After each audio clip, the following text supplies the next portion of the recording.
Why architecture is important. If you ever wondered why architecture is important, look up and around. You are likely surrounded by it right now.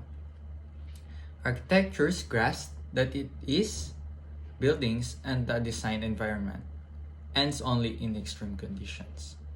Unique among creative and artistic professions, architecture must always reflect the age and cultural context that produced it.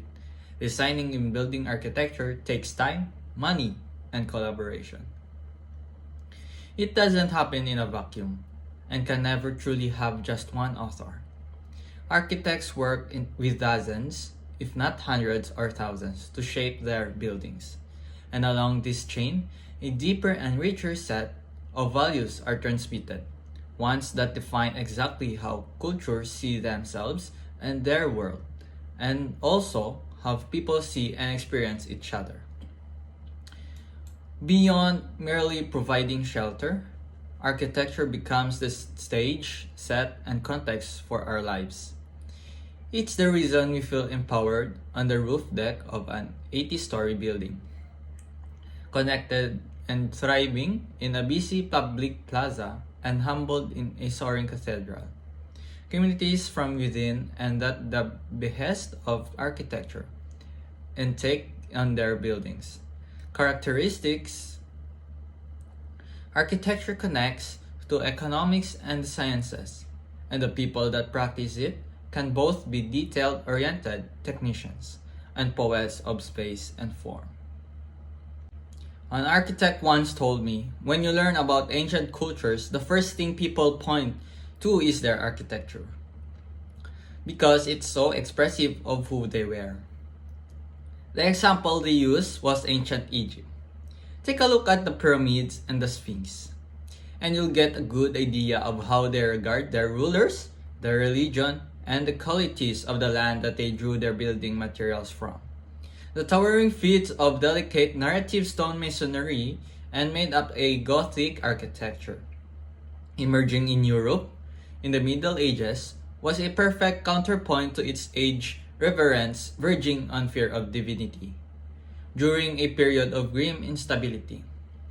The Industrial Revolution, which reorganized the world along national standards of machine production, inevitably birthed modernism, which used mass-produced steel and glass to replicate this emerging order in cities. All revolutions, especially political ones, turned to architecture immediately to create their most prominent monuments. And this ability of architecture to explain its age happens whether a building is an elaborate showpiece or a banal standby. Architecture is futurism, and each time it offers a critique that suggests new ways to live, work, or play, it becomes feat of world building that makes it hard to distinguish from science fiction. And that's quickly moving on, being a privilege to becoming mandatory, given that buildings and the built environment are the single largest source of carbon emissions, driving catastrophic climate change. And climate change is a design problem, and any green new deal meant to tackle it will need legions of architects to make up the cost. This will mean both increasing and production of buildings that require little to no fossil fuels to run, and dealing with the already swelling ramifications of not having done so in the past, like continually flooded coastal cities and constant siege hurricanes. And culturally, the new political and economic structures required to organize these revolutionary reforms will need expressions in fresh architecture.